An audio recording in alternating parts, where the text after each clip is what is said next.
देखो, सबसे पहली बात हमारी कमजोरी क्या है, हम परेशान हो जाते हैं। संसार में देखो तो परेशान, परमार्थ की तरफ देखो तो हम परेशान हो, ये हमारा आदत स्वभाव बन गया परेशान होना। थोड़ा सा धैर्यवान बनो, गंभीर बनो।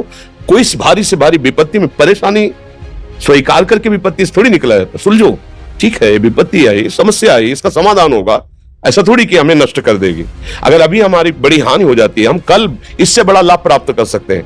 हमको एकदम बिल्कुल गंभीर रहना है, इतने कमजोर नहीं बन जाना। अब वो गए तो क्या होगा, अब वो वस्तु गई तो क्या, पद गया तो क्या होगा।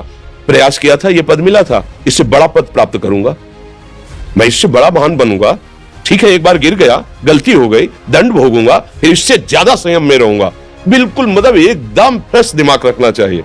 और अपने लोग क्या है, जरा सी बात में एकदम पछड़ा कर लेते हैं, एकदम कमजोर हो जाते हैं। ये बिल्कुल ठीक नहीं है। हम जीवन भर की यात्रा की बात कह रहे हैं, भारी से भारी कष्ट में भी मुस्कुराना, तो हमें बल मिला है, हमें भगवान की कृपा का दर्शन हुआ है, हमें उनका दुलार दिखाई दिया है। अगर ऐसे तो भाग जाते, फिर परमार्थ में थोड़ी चलना होता है।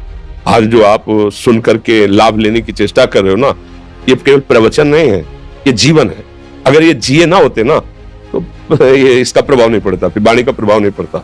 हम इसीलिए कहते हैं, जैसे आप लोग एकदम परेशान हो जाते हैं जब बोलो, क्या हमसे ज्यादा परेशानी होगी? दोनों किडनी खराब, दवाई लाने के लिए पैसे नहीं, पानी रखा है हम उठ के पी नहीं सकते, भीषण शरीर में कष्ट, भीषण बुखार, क्योंकि किडनी फेल, जरा में बुखार, खाने को क्या, रोटी मांग के लाओ। अगर वहां सब्जी मिलती है तो लाल मिर्च ऐसी पड़ के मिलती थी कि वो पा नहीं सकते थे। आप सोचो, पानी लाना है तो मुझे लाना है, पीना है तो मुझे पीना है।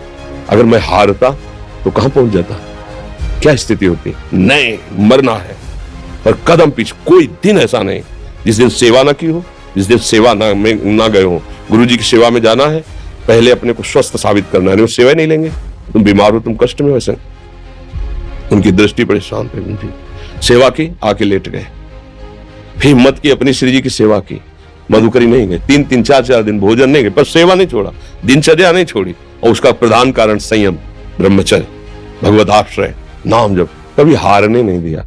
अभी भी थोड़ी देर बाद डायलिसिस शुरू होगा, हारने, आपको हारे हुए नजर आ रहे हैं। शरीर में पीड़ा है, किडनी फेल है, ऐसा तो हम स्वस्थ बैठे हैं, पीड़ा है, बार बार प्यास लगती है, थोड़ा थोड़ा पानी मिलता है, हर, लेकिन हम आनंदित हैं, हम प्रसन्न हैं। हम लड़ाई में हारे नहीं हैं, ना हारेंगे, हम जीत चुके हैं। हम अपने मालिक के भरोसे में अपना सब बात, तो वो ये हम अपनी बड़ाई नहीं बता रहे, हम आपको बता रहे समस्या। सोचो, तुम्हारे पास तो माँ है, भाई है, बहन है, परिवार है, कोई ना कोई तो है ना। मेरा किसी ने कभी जीवन में ध्यान भी नहीं दिया, क्यों? बचपन से बाबा जी बन गए, किसी से प्यार नहीं, किसी से संबंध नहीं, कोई जानकारी नहीं, हम कहाँ हैं, वो कहाँ, किसी से कोई मतलब नहीं। अच्छा, जवान साधु कौन श्रद्धा करे?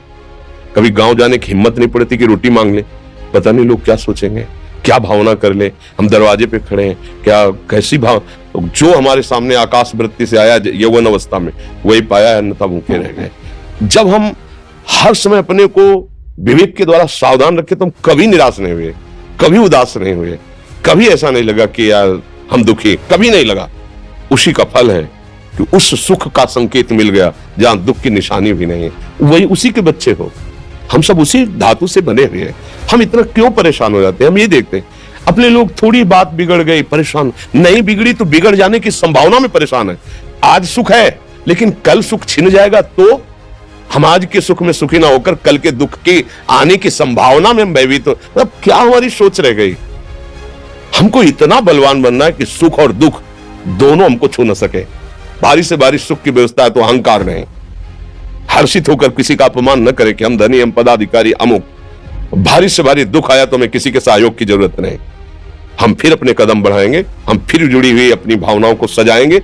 मस्त जीवन, एकदम तुम अविनाशी के बच्चे हो।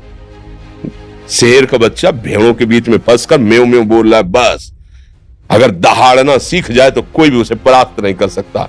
ऐसे भगवद अंश, तू प्रपंच में फंसकर अपने को इतना दीन क्यों देख रहा है? तू ऐसा है कि भगवान के दिव्यास्त्र में भी ताकत नहीं तेरे को मार सके। तू अविनाशी का अविनाशी बच्चा है, विनाशी भोगों को, विनाशी शरीर को मैं मान के इतना भयभीत, इतना दुख, ठीक नहीं। ये सबके लिए, केवल एक के लिए नहीं। आप समझो, आप लोग सोचते हैं हम गृहस्थ होकर भला ऐसी स्थिति कैसे? जनक जी सुखदेव जी के गुरु हैं और राजा हैं, महल है, रानियां हैं, नौकर है, चाकर, क्या सुखदेव जी जिनके शरीर में लंगोटी भी नहीं है, दिगंबर, परमहंस, परमहंस के गुरु है जनक जी जो राजा हैं। समझो आप ऐसा ना सोचे कि हम नौकरी कर रहे हैं, हम संसार में, हम गृहस्थ हैं, हम आध्यात्मिक की ऊंचाई पर नहीं चढ़ सकते। नहीं, आप एक सरकारी नौकरी या आप किसानी या व्यापार करते हुए आप एक अध्यात्म की ऊंचाई में चढ़ सकते हैं। और अध्यात्म ही है जो तुम्हें इस माया के दुख सुख से ऊपर उठा सकता है। तू सच्चा है, जितनी संपत्ति आ जाए आप सुखी नहीं हो सकते। सब देख लो, आंख खोल के देख लो, अध्यात्म ही है जो तुम्हें हर कष्ट सहकर मुस्कुराकर जीने का रास्ता बता देगा कि आप आनंदित हो जाओगे। कुछ नहीं बिगड़ा, अध्यात्म है तो कुछ नहीं बिगड़ा, अध्यात्म नहीं है तो कुछ नहीं बना, कुछ हाथ नहीं लगने वाला।